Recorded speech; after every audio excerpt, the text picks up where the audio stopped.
Mr. Modi, thank you very much for speaking to me on Frankly Speaking. It's times Now के दर्शकों को नमस्कार। it's been a long election, बड़ा लंबा election रहा ये। मोदी जी, ये इलेक्शन जब ये आखिरी पड़ाव पे आया है, when it is in its last stage, it has become bitter, it has become negative, it has become confrontational. Not even the election commission has been spared right now. You were named the prime ministerial candidate more than 7 or 8 months back. When you look back, क्या ये election campaign इस तरह होना चाहिए था? Should the election have been so bitter, so negative, so confrontational? Take the example of what has happened in Varanasi. दो अलग अलग चीज़ें करें अपन।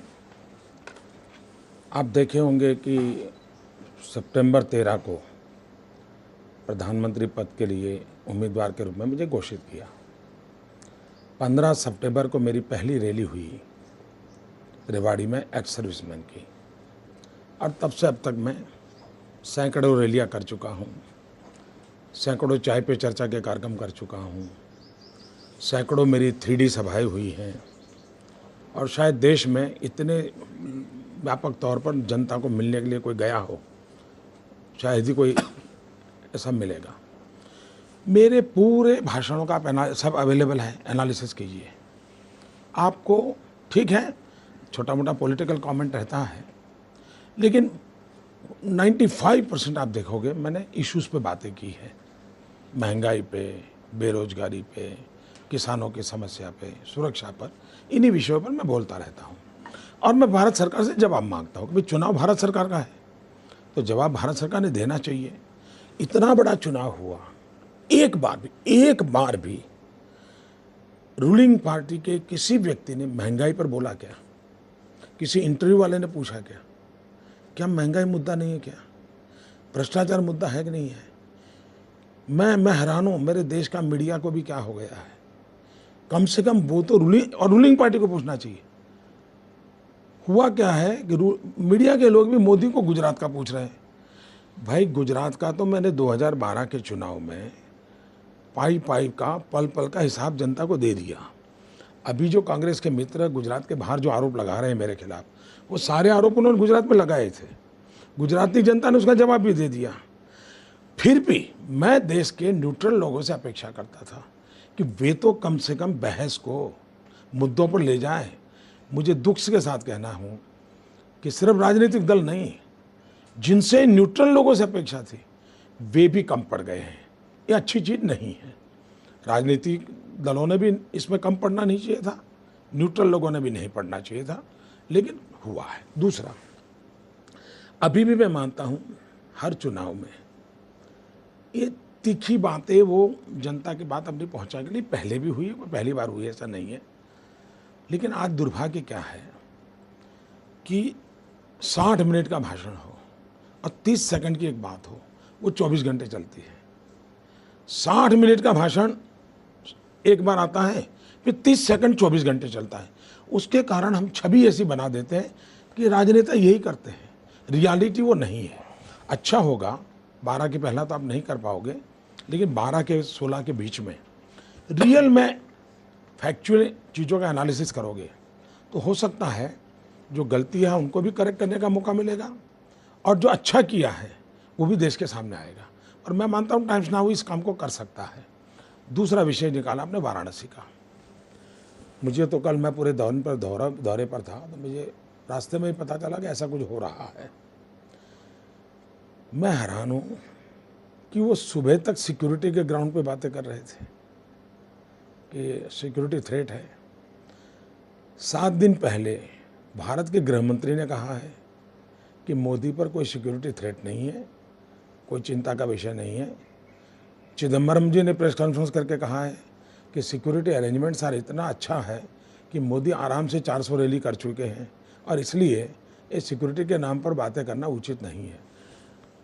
भारत सरकार के 2 वरिष्ठ लोगों का कहना और अचानक कल ये कहना, तो फिर लगता है कि कुछ गड़बड़ है। इलेक्शन कमीशन से क्या शिकायत है मोदी जी? क्यों इलेक्शन कमीशन तो वही करेगी जो डिस्ट्रिक्ट एडमिनिस्ट्रेशन कहे, मगर आपका गुस्सा इस बार इलेक्शन कमीशन पे भी, ऐसा क्यों?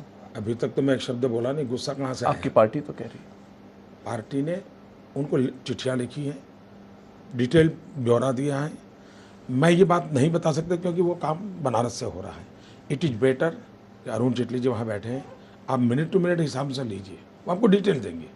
और मैं मानता हूँ हम लोकतंत्र से बंधे हुए लोग हैं, हम मानते हैं कि संवैधानिक संस्थाओं का सम्मान होना चाहिए, इलेक्शन कमीशन का सर्वाधिक सम्मान होना चाहिए, और इसलिए हमें इलेक्शन कमीशन के खिलाफ हमारे मन में असंवैधानिक तरीके नहीं हो सकते। लेकिन जब हमारे रास्ते बंद हो जाते हैं तो लोकतंत्र में हमें संवैधानिक, वो भी संविधान की मर्यादा में, अपनी बात बताने का, प्रोटेस्ट करने का हक बनता है, और हम उसके बाहर कभी जाएंगे नहीं, कभी नहीं जाएंगे। अभी इलेक्शन कमीशन को तय करना है कि हमें इतना परेशान क्यों किया जा रहा है, और विशेष रूप से एक पार्टी को क्यों परेशान किया जा रहा है, मोदी को क्यों परेशान किया जा रहा है। बहुत कुछ हुआ है मेरे साथ, लेकिन मुझे आज वो कहना नहीं है। इलेक्शन कमीशन अपना मर्जी करे क्या करे। मोदी जी, आपने जो व्हेन यू बिगैन, आपने तीखी बातों के बारे में बात की, divisive issues, I understand will be the translation. Mister Modi, this election has been confrontational, there is no doubt about that. My question to you is, let me take one example of the recent controversy over your comments and your tweets on caste, which happened in this week. When Priyanka Gandhi responded to your Amethi rally, जब उन्होंने respond किया, उन्होंने कहा कि your comments on Rajiv Gandhi were low level politics, but you chose to pick up only the words low level and you made it a duel or a confrontation over caste. Why did you give it a caste spin? And by giving it a caste spin, were you not aware that you would deliberately be getting caste back into this election in a big way? This election would have avoided the issue of मैं caste. हैरान हूँ times now को इस परिवार को protect करने में इतना इंटरेस्ट क्यों है। क्या टाइम्स नाउ का जिम्मा नहीं है कि राजीव गांधी के संबंध में जो बोला है पूरा का पूरा दुनिया को दिखाइए, एक शब्द बुरा हो, कटुता का हो, मैं सार्वजनिक रूप से क्षमा मांगने को तैयार हूँ। मैंने एक फैक्चुअल इन्फॉर्मेशन दी है, जो फैक्चुअल इन्फॉर्मेशन अवेलेबल है। मैंने ये कहा कि हैदराबाद के एयरपोर्ट पर आंध्र के चुने हुए मुख्यमंत्री का अपमान हुआ था। क्या इस बात को इनकार कर सकते हैं? कर सकते हैं? क्या इस देश की जनता को फैक्चुअल इन्फॉर्मेशन देना गलत है क्या? अगर पंडित नेहरू के ज़माने में कोई फैक्चुअल एरर हुआ, वो आज देश में कोई बताता है, तो क्या वो हम नेहरू जी का अपमान कर रहे हैं क्या? क्या हिस्ट्री में किसी चीज़ों का कोई चर्चा ही नहीं होगा क्या? हाँ, मैंने राजीव जी के लिए कुछ भद्दा बुरा बोला हूँ तो उनकी बेटी के नाते गुस्सा, इससे भी ज़्यादा गुस्सा करने का हक है, उसके लिए मुझे कोई इतराज़ नहीं है। लेकिन आप उस बात की आप ही चर्चा न करो और मेरे गले में मर दो, तो ये तो शोभा नहीं देता है। और मैं चाहूँगा कि टाइम्स नाउ ये हिम्मत बताएं कि मोदी ने कहा फैक्चुअल क्या है, फैक्चुअल एरर है, और मेरे शब्द प्रयोगों में, ठीक है, कभी कभी आम सभा में बोलते हैं, एक कंटिन्यूटी होती है, एक शब्द कभी इधर उधर आता, लेकिन इसमें तो नहीं आया है, इसमें तो नहीं आया है। तो आपको तो इमोशनल ब्लैकमेलिंग करने का हक बनता है, लेकिन हमें सत्य रखने का भी अधिकार नहीं है, इसलिए कि हम एक सामान्य समाज से आए, सामान्य परिवार से आए। कि ये देश ऐसा हो गया है, ये मेरा लोकतंत्र ऐसा हो गया है कि जो पूरा एक परिवार को समर्पित हो जाए और एक गरीब आदमी कुछ बात बोले तो सारी दुनिया टूट पड़े। But do you believe that Priyanka Gandhi was making a reference to your caste? क्या आपको लगता है उस कास्ट के बारे में बात कर रही थी? मैं तो गुजराती भाषा में पढ़ा लिखा हूँ, जो अर्थ गुजराती में मैं समझता हूँ वो यही है जिसका मैंने जवाब दिया है। और दूसरी बात मैंने ये कही है, कल भी मैंने कहा, कल जब नीच कर्म और नीच जाति की बात हुई तो कल भी मैंने कहा है कि भाई CWG का घोटाला ये नीच राजनीति नहीं है क्या? टॉयलेट पेपर से पैसे खा जाना ये नीच राजनीति नहीं है क्या? सुप्रीम कोर्ट कहे कि गरीब बच्चों को अनाज बांट दो और आप अनाज सड़ने दो और शराब बेचने बनाने वालों को 80 पैसे में अनाज दे दो, क्या ये नीच राजनीति नहीं है? ये नीच कर्म नहीं है? हमारे निर्भया के पर इतना बड़ा कांड हो जाए, आप बजट में निर्भया के लिए 1000 करोड़ रुपए का बजट घोषित करो पूरे देश की माताओं बहनों के लिए, और साल भर एक पैसा खर्च न करो, सिर्फ बजट में लिखने के लिए लिख दो, और उससे ज़्यादा आप दोबारा इस इंटरिम बजट में भी फिर निर्भया का 1000 करोड़ घोषित कर दो। एक नया पैसा 1.5 साल से खर्च नहीं कर रहे हो, ये नीच राजनीति है कि नहीं है? ये नीच कर्म है कि नहीं है? अगर आप नीच राजनीति का जो अर्थ आप समझते हैं, नीच राजनीति का नीच कर्म की बात आप जो समझते, जो सोकल लोग अब समझाने लगे, मैं उसका भी जवाब दे रहा हूँ। निकाल दो जाति, चलो निकाल दो, मुझे कोई इतराज नहीं। मगर नरेंद्र मोदी की जो फिलॉसफी है, जो स्टेटेड फिलॉसफी वो है एक भारत श्रेष्ठ भारत। वही तो मेरा मंत्र है। तो मेरा सवाल ये है कि नरेंद्र मोदी को तो पता है कि अगर वो कास्ट की बात उठाए तो कास्ट पॉलिटिकल डिबेट में आ जाती है। उठाई आपने कहा कि नहीं, देखिए मैं बताता हूँ, your accusation was on caste, that she made a reference to my caste. मैं बताता हूँ, मैंने ये कहा है कि ये शोभा नहीं देता है, ये शोभा नहीं देता है, और मैं मानता हूँ शोभा नहीं देता है। ये शब्द प्रयोग अच्छा नहीं है। उन्होंने जिस भाव से कहा है ना, वो भी शब्द प्रयोग अच्छा नहीं है। मान लो मैं गलत समझा, मान लिया, लेकिन उन्होंने जो समझ के कहा है वो भी शब्द प्रयोग ठीक है क्या? लेकिन ये ऐसा परिवार है, लाखों परिवारों को पाला है, तो आप लोगों में कहाँ से हिम्मत होगी सच बोलने की भाई? इम्पॉसिबल। मोदी जी, हम तो सवाल सबको इक्वली पूछते हैं। सवाल पूछते हैं, मैं एक मिनट जी, सवाल पूछते हैं, लेकिन कुछ सवाल एक आध बार के लिए काम आता है, और कुछ सवाल हैं जो 6-6 महीने तक चलाए जाते हैं, तब जाके पता चलता है कि आप कहाँ दमे हुए, कहाँ बंधे हुए, और कहाँ आप खुल करके आते हैं। मोदी जी, हम पे कोई दबाव तो है नहीं, तो इस बात को मैं आपके सामने सीधी तौर से रख रहा हूँ, मगर मैं फिर मूल सवाल पे आ रहा हूँ। The issue is that of एक भारत श्रेष्ठ भारत। मोदी जी, क्या आप मानते हैं, this our country now it's 24 years after Mandal, 22 years after the Babri Masjid demolition. Many people felt that this election was a real opportunity to move beyond caste and to move totally beyond religion. And that you could have played a role in actually making sure that the focus totally moves away from caste and religion. My question to you, Mr. Modi, is that when people like Amit Shah said Mullah Mulayam, there was a religious symbolism to it. When Giriraj Singh says those who don't vote for Modi should go to Pakistan, Pakistan is their Makkah Medina, there is a clear religious overtone to it. You did tweet against it. You indicated that you disapproved of it. But you could have come out much stronger. You could have publicly taken a position, been tougher, been harsher. And had you done that, with the stature you command... अगर वो मैं न करता, मेरी internal व्यवस्था में वो न किया होता, तो वो कंटिन्यू नहीं रहता क्या? बंद हो गया कि नहीं? बंद हुआ कि नहीं हुआ? इसका मतलब मैंने कोई टफ स्टैंड लिया है, इतना तो आप भी समझ सकते हो। लेकिन वो मुझे मीडिया में जा करके हो हल्ला करना चाहिए, जरूरी थोड़ा है क्या? Do you feel you could have been tougher? मैं टफर हुआ हूँ, इसीलिए तो हुआ है जी। मैं ऐसी चीज़ों को मैं खुद करता हूँ जी। आपको हैरानी होगी, आजकल तो इलेक्ट्रॉनिक मीडिया के पास सारी चीज़ें पड़ी है जी। मेरा 45 साल का सार्वजनिक जीवन है, और एवरेज में 45 साल से एवरेज मैं कह सकता हूँ, रोज़ 1-2 घंटे मेरा सार्वजनिक डिस्कोर्सेस हुए। छोटा बात नहीं है, छोटे ग्रुप में, बड़े ग्रुप में। आप मेरे मुंह से ऐसा एक शब्द नहीं निकाल सकते, एक शब्द नहीं निकाल सकते। लेकिन दुनिया के किसी कोने में कुछ भी होता है, उसको मोदी को जोड़े बिना अगर आपका टीआरपी नहीं बढ़ता है, तो इसलिए हर चीज़ को मोदी के साथ जोड़ देना, ये भी तो ठीक नहीं है। But do you believe these leaders were trying to give a religious spin? Do you believe they were trying to exploit sentiments? मुझे ऐसा नहीं लगता है। मैं इतना ही कहूँगा, ऐसा नहीं होना चाहिए। मैं इतना ही कहता हूँ, कोई सोच करके सबने किया होगा ऐसा मुझे नहीं लगता है। But Mr. Modi, you have yourself also said some things which have religious overtones.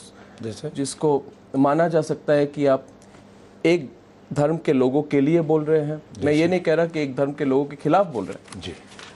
जैसे कि बंगाल में आपने जो कहा, आपने कहा मोदी जी की, और मेरे पास इंग्लिश ट्रांसलेशन है उसका, जो मुझे समझ में आता है कि it's quite clearly a translation. आपने कहा those who observe Durga Ashtami and those who speak Bengali, they are all mother India's children. Why should it be the case? कल मैंने उसको ज़रा और आप लोगों को समझ में आया इसलिए दूसरा बोला। मैंने कहा देखिए, 2 प्रकार के सुप्रीम कोर्ट का जजमेंट भी इसमें आप देख लीजिए। मैं वही बोला हूँ जो सुप्रीम कोर्ट बोलती है, मैं वही बोला हूँ जो ममता बनर्जी ने 4 अगस्त 2005 को पार्लियामेंट में बोला था। मैं वही बोलता हूँ जो 1996 में इंद्रजीत गुप्ता ने as a home minister, as a leftist बोला था, मैं वही बोल रहा हूँ जो 1995 में या 6 में पीएम सैयद जो हमारे MOS होम थे, उन्होंने जो बोला था वही मैं बोल रहा हूँ। दो बातें हैं, आप मुझे बताइए, दुनिया के किसी भी देश में इंडियन ओरिजिन होगा, अगर उस देश में उसको दिक्कत होगी, अफ्रीका में हो, फिजी में हो, जावा में हो, सुमेत्रा में हो, सूरीनाम में हो, वो जाएगा कहाँ? उसका पासपोर्ट का रंग तो अलग है, 150 साल से वो गया हुआ है, क्या गुनाह है, कहाँ जाएगा? उसके लिए एक ही जगह है, वो यहाँ आएगा। क्या इस देश का कर्तव्य नहीं है कि 100 साल 150 साल पुराने उसके जो भारत के बेटे हैं, जिसको अब वापस आना है, मुसीबत में है, वो कोई लूटने के लिए नहीं आ रहे, क्या उनके साथ न्याय होना चाहिए, नहीं होना चाहिए? अगर बांग्लादेश में जस्ट बिकॉज ऑफ रिलीजियन उनको वहाँ से खदेड़ा जाता है, उनका जीना दुष्कर किया जाता है, जो पॉपुलेशन विभाजन के समय 35% थी, जो पॉपुलेशन आज 7% हो गई, उनके लिए तो जगह बची नहीं है। तो वो अगर हिंदुस्तान में आते हैं, जो भारत माँ की जय बोलते हैं, अब दुर्गा का आपको बुरा लगा होगा तो मुझे क्षमा करिए, लेकिन भारत माँ की जय बोलते हैं, वे आते हैं, तो इस देश ने क्या उनको मरने के लिए धकेल देना चाहिए क्या? जाओ वापस मारो काटो, जो होगा होगा, तुम जानो, तुम्हारा नसीब जाने। हमारे पॉलिटिकल डिसीजन के कारण उनको मरना पड़ेगा। दूसरा, मैं ये कहता हूँ कि अगर आसाम में ऐसे लोग आए हैं, बंगाल में आए हैं, इसकी जिम्मेवारी सिर्फ आसाम और बंगाल की नहीं होनी चाहिए। गुजरात ने भी कुछ लोगों को संभालना चाहिए, राजस्थान ने संभाल, पूरे देश ने थोड़ा थोड़ा बांट लेना चाहिए, लेकिन इनको हमारा लोगों को समझाना चाहिए। जो इन्फिल्ट्रेटर हैं वो पॉलिटिकल एजेंडा के साथ आते हैं, और हमारे देश के राजनीतिक दल आज से पहले कभी इन्फिल्ट्रेटर्स के पक्ष में नहीं बोलते थे, कुछ खुल करके विरोध करते थे, कुछ मौन रहते थे। पहली बार देखा गया है कि इन्फिल्ट्रेटर्स के संबंध में निमंत्रण देने की बात हो रही है, और जो निमंत्रण देते हैं मैं उनको पूछता हूँ, जो खुल करके कहते हैं कि बांग्लादेश से जो इन्फिल्ट्रेटर आते हैं, तो तस्लीमा नसरीन के लिए उनका एटीट्यूड अलग क्यों है? तस्लीमा को तो हम बंगाल में नहीं रहने देंगे, ये आंदोलन क्यों चलाते थे फिर? तो ये दो मानदंड किसके हैं? और इसलिए मेरा कहना बहुत साफ है, इसमें हिंदू मुसलमान का विषय ही नहीं है। तीसरी बात है, पाकिस्तान से राजस्थान में 45 साल से हजारों परिवार आकर के पड़े हुए हैं, अभी तक वो भारत माँ के गोद में आकर के अपना सर छुपा के रह रहे हैं। उनको माँ का प्यार चाहिए, कोई उनको भारत माँ का लाल कहने के लिए भारत की सरकार करने को तैयार नहीं। आपके यहाँ बंगाल में मथुआ समाज है जो बांग्लादेश से आया है, भारत माँ की जय करने के लिए आया, और कोई इरादा नहीं उसका, कुछ लेना पाना, गरीब लोग हैं। 40 साल हो गए उनको नागरिकत्व नहीं दिया जा रहा है, सिटीजनशिप नहीं दिया। अब बांग्लादेशियों को तो सब दे रहे हो, घुसपैठियों को, शरणार्थी को कुछ नहीं दे रहे हो। ये जो हमारी वोट बैंक की राजनीति है, किसी ने तो वोट बैंक की राजनीति के खिलाफ बोलना चाहिए, नहीं बोलना चाहिए। और अगर देश के हित में बोलना, मैं हैरान हूँ, आप जैसे लोग टेररिज्म के खिलाफ बोलो तो बोले सांप्रदायिक, जनसंख्या वृद्धि के लिए बोलो तो बोले सांप्रदायिक, घुसपैठियों के लिए बोलो तो सांप्रदायिक, तो मेरे देश के लिए कौन बोलेगा भाई? नहीं मोदी जी, देखिए, India is not a one religion country. India has not been a country which is only Hinduism has gone from India to the world. There are several religions which originate in India. My question to you, Mr. Modi, is that when on April 7th you released your manifesto, and what you are saying is that I am not giving a religious color, I am only talking about people who are persecuted, and I am welcoming back people who are persecuted. In your manifesto you said good governance and development, but in your manifesto you also say that India shall remain a natural home for persecuted Hindus, and these persecuted Hindus will be welcome to seek refuge here. My very simple question to you is, बहुत simple सवाल है, why only persecuted Hindus, Mr. Modi? Why not persecuted Buddhists? Why not persecuted Sikhs? Why not persecuted Jains? Why not persecuted Muslims or persecuted Christians? Because if the BJP speaks the language of inclusion, then Mr. Modi, your manifesto should have said persecuted आप Sikhs, जो बोलते हैं Jains, सब, आप जो बोलते हैं सब मैं मानने को तैयार हूँ, but it's not in your manifesto. हम मानते हैं कि सब हमारे ही लोग हैं, इस देश में पले बड़े सब। इसको दुनिया सुप्रीम कोर्ट के जजमेंट के अनुसार हिंदू ये रिलीजन नहीं है, हिंदू ये वे ऑफ लाइफ है। आप रिलीजन में चले गए, हम सुप्रीम कोर्ट के जजमेंट के हिसाब से चलते हैं। सुप्रीम कोर्ट के जजमेंट के हिसाब से हिंदू ये वे ऑफ लाइफ है, और उसमें न बुद्ध को इतराज है, न सिख को इतराज है। इतना ही नहीं, आज भी केरल में हमारे ईसाई संप्रदाय ऐसे हैं जो इसी प्रकार से जीवन जीते हैं। ये आप डिस्क्रिमिनेट करते हैं, हम नहीं करते हैं। नहीं, मगर आपके मैनिफेस्टो में तो सिर्फ हिंदूज का रेफरेंस था। हम हिंदू रेफरेंस जो करते हैं वो सुप्रीम कोर्ट के जजमेंट के हिसाब से करते हैं, वे ऑफ लाइफ के, रिलीजन के हिसाब से नहीं करते। So the reference to Hindus in the manifesto, we have nothing to, we don't believe that. हम मानने को तैयार नहीं, हिंदू रिलीजन है, हम मानने को तैयार नहीं है। Hindu is a way of life. And you just spoke in your first answer, you said निमंत्रण देने की बात है, इन्फिल्ट्रेटर्स को निमंत्रण देने की बात है। जस्ट एक फॉलो अप क्वेश्चन है उसका मोदी जी, कि बांग्लादेश में आज करीब 8 या 10% पॉपुलेशन जो है हिंदू है, यानी कि 15 million, there be 150 lakh Bangladeshis who will be Hindus. Are you also not giving an open invitation in that sense by saying that all those who celebrate Durga Ashtami and Yanua persecuted will be welcome? मैं मानता हूँ ये अर्थ निकालना गलत है, उनकी तो मजबूरी है, मुसीबत है, उनका जीना मुश्किल हो गया है। और मैं चाहूँगा कि टाइम्स नाउ एक 3-4 महीने वहाँ रिसर्च करें, मेहनत करें, और ह्यूमन कॉज के लिए विश्व के सामने बांग्लादेश की हालत क्या बनी है दुनिया के सामने लाएं। मोदी का वर्जन लेने की जरूरत No, नहीं। because this clarification is very important when you said that the reference to persecuted Hindus, because this has been a subject of discussion मेरा मुद्दा for a long time, Mr. Modi, and I'm sure you're aware of it. नहीं, supreme court ने कहा है जी, supreme court ने कहा है आपको करना पड़ेगा, ये वोट बैंक की राजनीति करने नहीं देती जी। मैं तो ये, आप बांग्लादेश से सीमित हो जाते हैं तो मुश्किल होती है।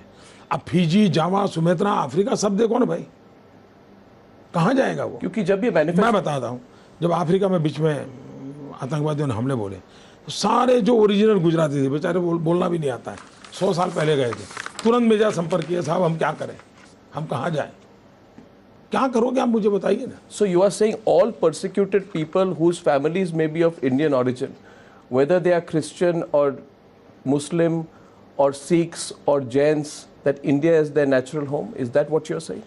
बिल्कुल स्वाभाविक है भाई, लेकिन इसका मतलब आप विभाजन के जोड़ में मत, वरना आप 1947 की घटना को भी जोड़ के कर दोगे। नहीं, तो ये खेल मत करना। नहीं, मैं बताता हूँ, मैं साफ बताता हूँ, मुझे कोई संकोच नहीं है, और मैं वोट बैंक की राजनीति के लिए उलझता नहीं हूँ जी। वोट आते हैं, सरकारें आती हैं, जाती है, जाने दीजिए, देश अजरा अमर होता है। दुनिया के किसी भी देश में रहने वाला व्यक्ति जिसका पासपोर्ट का कलर कोई भी हो, खून का रंग अगर हमसे मिलता है, उसका हक बनता है हिंदुस्तान पे। मोदी जी, क्योंकि ये सारे सवाल जो मैंने किए, अब मेरी हिंदी इतनी अच्छी नहीं है, मगर जो the central line of thought is basically this, that whether it is Amit शाह's Mullah Mulayam comment or Giriraj Singh's comment or the Durga Ashtami comment or the manifesto, if one puts it all together and one were to ask you that, do you feel that the BJP, and especially the BJP under the leadership today of Narendra Modi, is still seen to be a right-wing religion-based party that leans more, and this clarification of yours on the manifesto is important, that this election, did it give you an opportunity to break away from the mode of being a right-wing religion-based party? पहली बात है, And did you take up that opportunity? पहली बात है, इस पूरे चुनाव को हमारी भरपूर कोशिश रही है गुड गवर्नेंस एंड डेवलपमेंट पे आगे ले जाना। हमारी कोशिश रही है कि 21वीं सदी का हिंदुस्तान कैसा हो, उन सपनों को उजागर करने वाला चुनाव हो। हमारी कोशिश रही है कि जिनको आगे की ज़िंदगी का भविष्य तय करना है, उन नौजवानों को केंद्र में रख करके पूरे इलेक्शन कैंपेन को चलाया जाए। और मैं विश्वास से कहता हूँ, इन्हीं मुद्दों के कारण हमें जन समर्थन मिला है और हम इन मुद्दों के साथ कमिटेड हैं। और मैं मानता हूँ कि देश, भारतीय जनता पार्टी जो भाषा बोल रही है, भारतीय जनता पार्टी जिन मुद्दों को लेकर के चुनाव में चली है, उसको देश की जनता ने कोई क्वेश्चन नहीं किया है। लेकिन 60 साल से एक परिवार से जुड़े हुए वेस्टेड इंटरेस्ट ग्रुप हैं, उनके लिए उससे बाहर निकलना बड़ा मुश्किल है। देश की जनता निकल चुकी है। मोदी जी, राहुल गांधी के साथ जब मैंने इंटरव्यू किया था, जनवरी में जब कैंपेन शुरू हुआ था, I done interview with Rahul Gandhi since he was being projected by the party as not its prime ministerial candidate but their principal campaigner. So I had asked him one question in the context of the 1984 riots.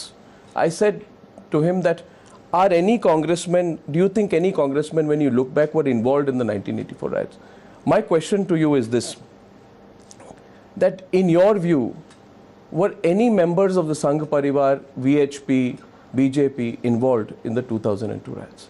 मैं मानता हूं कि गुजरात के दंगों में जितना vibrant judiciary रही है, जितना एक्टिविज्म रहा है जुडिशरी का, और जितना वाइब्रेंट मीडिया रहा है, और जितना ओवर एक्टिव एनजीओज रहे हैं, जितना इंटरनेशनल एजेंसियां रही हैं, उसके बाद सारी स्क्रूटनी के बाद मैं मानता हूं उनको निर्णय करने दीजिए। मोदी के सर्टिफिकेट की कोई ज़रूरत नहीं है, और मोदी के सर्टिफिकेट पर भरोसा भी नहीं करना चाहिए। मोदी के सर्टिफिकेट पे जरा भी विश्वास नहीं करना चाहिए। कॉन्स्टिट्यूशनल अथॉरिटीज पर ही भरोसा करना चाहिए। एंड लेट, उन्होंने किया है, आगे भी करेंगे। No, there is one side is the legal process, और दूसरा मैं कहना चाहूँगा कि आप भी अपना नाम हिस्ट्री में दर्ज करा दीजिए कि आपने पहला इंटरव्यू जिसका किया था और आखिरी इंटरव्यू जिसका कर रहे हो, तो टाइम्स नाउ को एक क्रेडिट मिल गई है। No, I don't want any credit, Mr. Modi. My job honestly is to speak to all the people in this election and ask them all the questions that I possibly can. And Mr. Modi, I know that you have been given a clean sheet by the courts, and I know that the courts have found nothing against you in the Gujarat riots. But in the spirit of my questioning, there are just one or two more questions I'd like to ask. The question is on Mayaben Kodnani. Now, I was reading quite a few books which actually say that Mayaben Kodnani was more a supporter of Keshubhai Patel. She was certainly not politically in the Narendra Modi camp.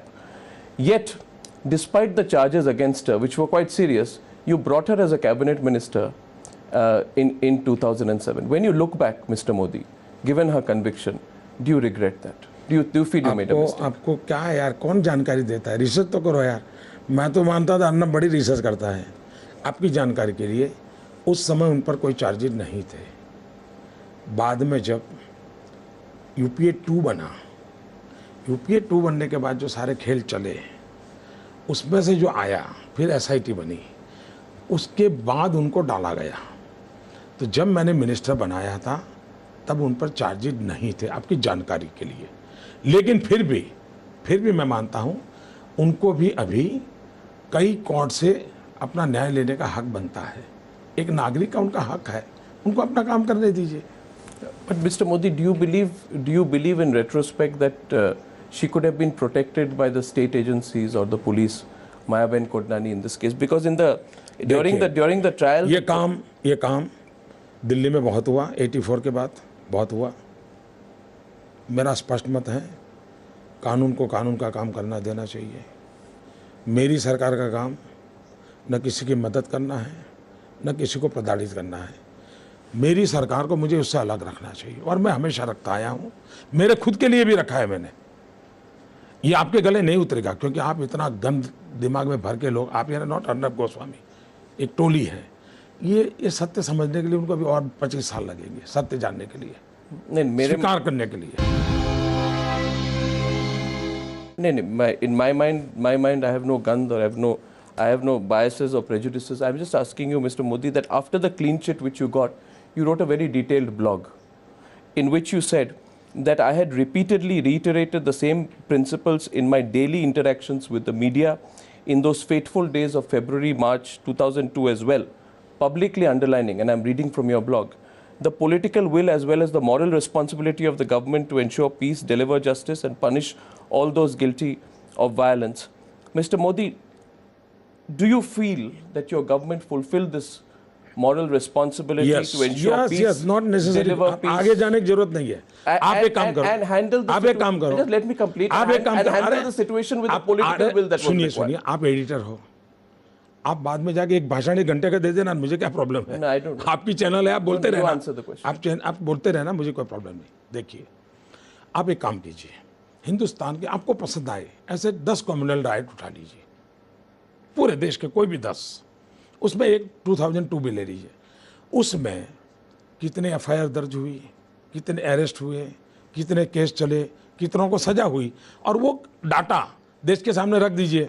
उसमें से अगर आपको लगता है कि मोदी ने fulfil नहीं किया तो 6 दिन प्राइम टाइम में इसी को आप देते रहिए, मुझे कोई प्रॉब्लम नहीं। और अगर मोदी सच है तो ईमानदारी से 30 सेकंड के लिए भी सही न्यूज़ दे देना। No, we have covered all sides of the story, including when you were given a clean sheet by the courts, Mr. Modi. So that on that we maintain absolute objectivity. Mr. Modi, my next question to you is on the question of allies, because it's a very significant question. It's a political question. Are you absolutely sure, completely 100% confident, Mr. Modi, that you will cross 272 by yourself and that you will need no other parties to form the government in Delhi? दो चीज़ें आप mix करते हो। एक तो parliament का arithmetic होता है, उसकी अपनी जगह पर है, सरकार के लिए अरिथमेटिक रहता है, लेकिन देश चलाने के लिए अरिथमेटिक नहीं होता है। देश चलाने के लिए एक स्पिरिट होता है, और स्पिरिट होता है सबका साथ। और इसलिए मान लीजिए मुझे कल 350 भी सीट मिल जाए मेरी पार्टी को, तो भी मेरा मत बनता है कि लोकतंत्र में सभी दलों का महत्व है, हमारे विरोधी दलों का भी महत्व है, हमारी गौर आलोचना करने वालों, तभी तो लोकतंत्र चलता है जी। सरकार चलाने के लिए नंबर तो देश दे देगा, देश चलाने के लिए मुझे सबका सहयोग चाहिए, और मैं जितना कर सकता हूँ करूँगा सबका सहयोग लेने के लिए, चाहे वो कम्युनिस्ट पार्टी के हो, चाहे कांग्रेस पार्टी के हो। भाई देश चलाना अलग विषय है, सरकार चलाना अलग है।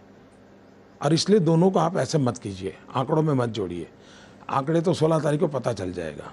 इसको हमें 350 सीट मिल जाए तो भी मैं मानता हूँ एक पार्टी का कोई एक एमपी चुन करके आया होगा ना, मेरे लिए वो उतना ही मूल्यवान है जितने की 125 करोड़ देशवासी मूल्यवान है। आप जो आंसर दे रहे हैं वो दे रहे हैं respect and importance of every person and the importance of taking everyone along. It's not respect, it's a responsibility. Yes, but I also know that Narendra Modi is a very savvy politician, and Mr. Modi, you must admit it, you also know the importance of political arithmetic. Let me bring you back to my question, Mr. Modi. Everyone is watching this interview, and what they want to know from you is that are you saying that in a post-poll scenario, and please restrict your answer in the context of political arithmetic. I know you spoke about chemistry, and I also know, due to having interviewed you several times in the past, that you are, if you want to, you are very good at avoiding the question, but I want to bring you back to the question.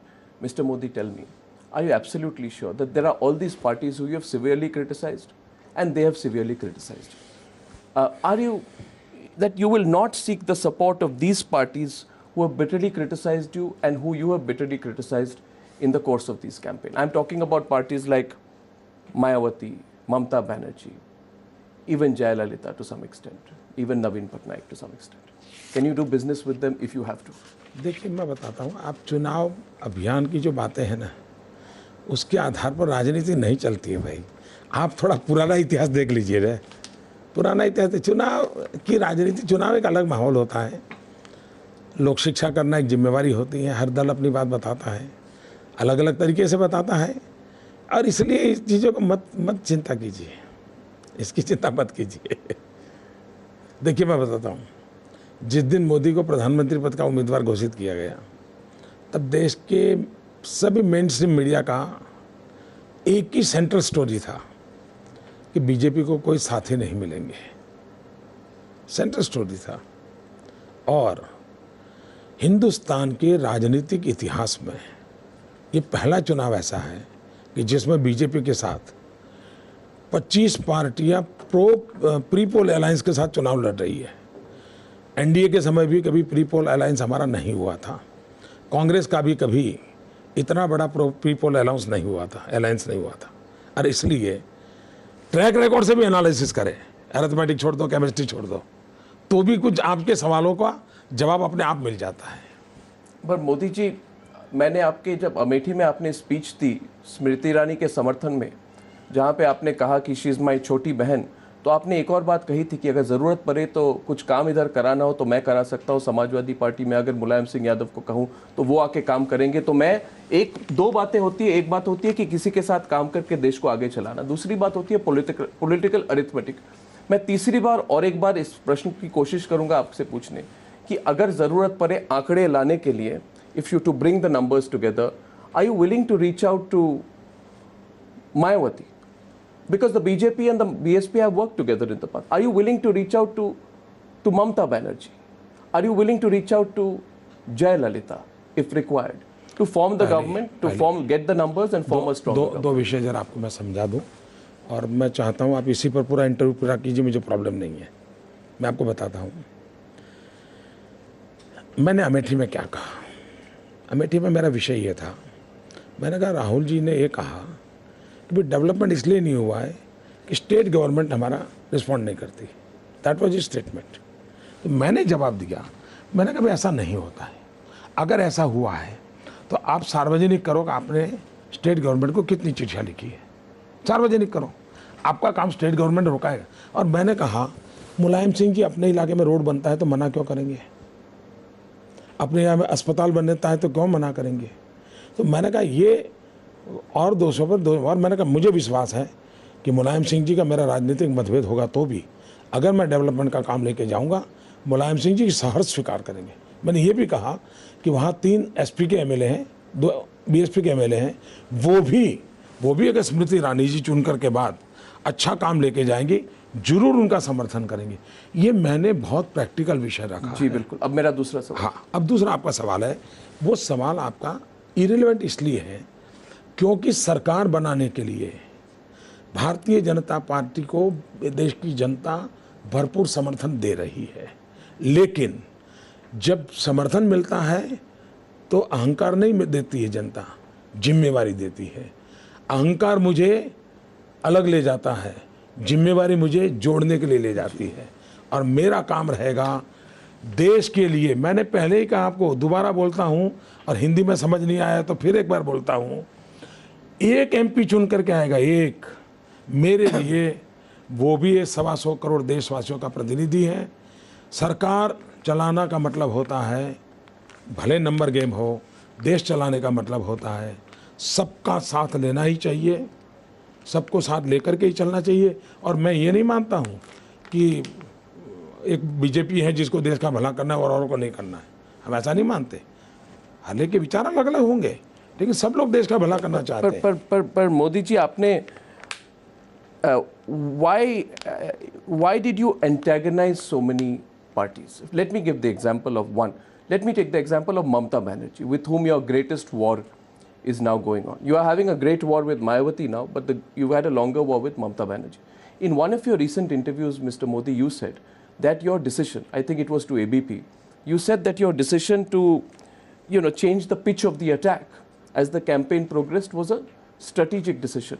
But on April 9th, since I've been following all your rallies and your speeches quite carefully, on April 9th, you made a speech where you said that Mamata Banerjee is trying to clear up the potholes of Bengal, which were not cleared up for 32 years. In other words, you said she was doing development work.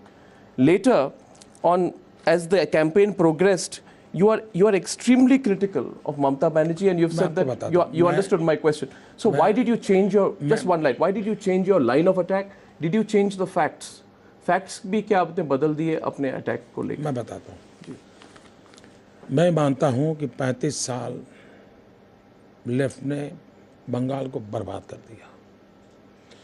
पूरा eastern India है। अब देखिए, अगर कलकत्ता बहुत ही economically vibrant होता तो पूरे eastern India को बहुत बड़ा फ़ायदा होता, लेकिन दुर्भाग्य से हिंदुस्तान के डेवलपमेंट में पश्चिम बंगाल, जो कि ईस्टर्न इंडिया में बहुत बड़ा रोल कर सकता है, वो एक प्रकार से एक टापू बन गया।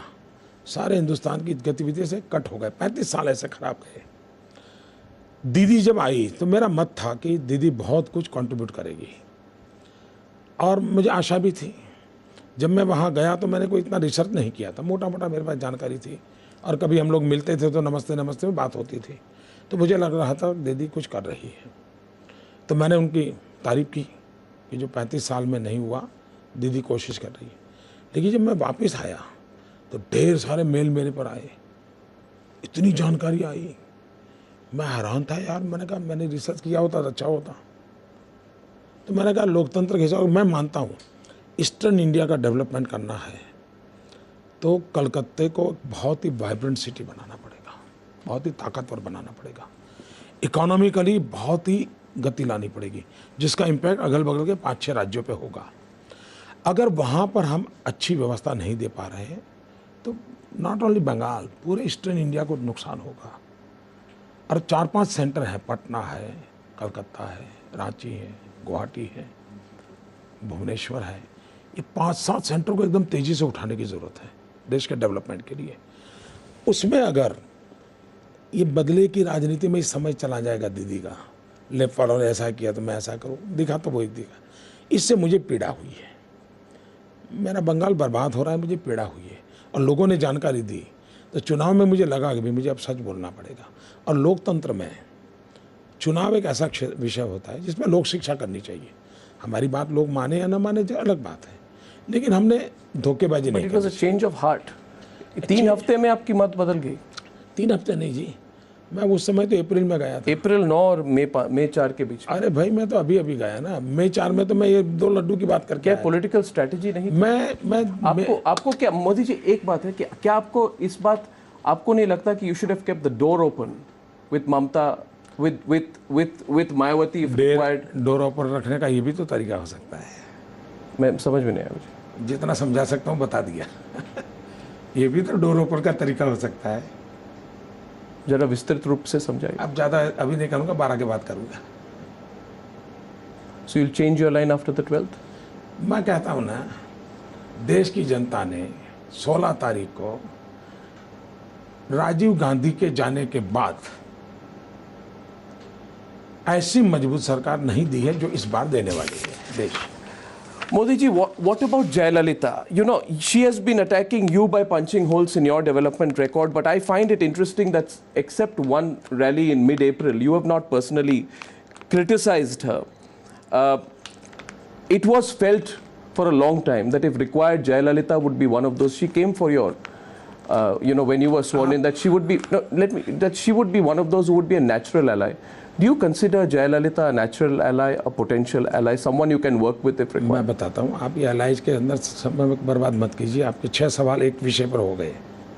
मैं विस्तार से बता चुका हूँ कि भारतीय जनता पार्टी भारी बहुमत से विजयी हो रही है। राजीव गांधी के जाने के बाद ये सबसे अच्छी स्टेबल गवर्नमेंट बनने वाली है। तो एक विषय पूरा हो गया। दूसरा पार्ट है देश चलाने का। मैंने पहले ही कहा, हिंदुस्तान की किसी एक दल का एक एमपी भी चुन करके आएगा, एक इंडिपेंडेंट भी चुन करके आएगा, मेरे लिए वो 125 करोड़ देशवासियों का प्रतिनिधि है, मेरे लिए वो सम्माननीय इस देश का सांसद है। इन सब के साथ मेरा उत्तम से उत्तम व्यवहार रहेगा। ये मैं 50 बार बोल चुका। नहीं, मुझे लगा कि आपने जब कहा, नहीं, कोई लड़के साथ हो उनको बुलाओ। मुझे लगा कि आपने जब ये बात कही कि ये भी एक तरीका है, in that you were indicating that if required you can work together with all these parties in some way or the other in the future. देखिए, ये फायदे वाला विषय नहीं है। मेरा फायदा हो तो मैं साथ चलूँ, मेरा फायदा ना हो तो ना चलूँ। देश चलाने का यही तरीका होता है, सबको साथ लेकर के चलना। चुनाव में मैं भले ही टाइम्स नाउ से तू मैं कर लूँ, लेकिन जब मुझे देश चलाना है तो मुझे टाइम्स नाउ को भी देश चलाने के काम में जोड़ना होगा। ये तो ये जिम्मेवारी है जी। आप राजनीति से बाहर निकलो ना, बहुत हो गया भाई। कब तक राजनीति करते? ये इलेक्शन चल रहा है तो ये इलेक्शन चल रहा है तो पॉलिटिकल इश्यूज ही तो पूछ रहे। दामाद श्री करके एक प्रेस कॉन्फ्रेंस हुई थी, आई थिंक 2-3 हफ्ते पहले। तो isn't that a indication of the BJP, and since you are the prime minister candidate, your personal vendetta against the Gandhi family? मेरा 14 साल का ट्रैक रिकॉर्ड है, कोई मेरे पर वेंडेटा का आरोप नहीं लगा सकता।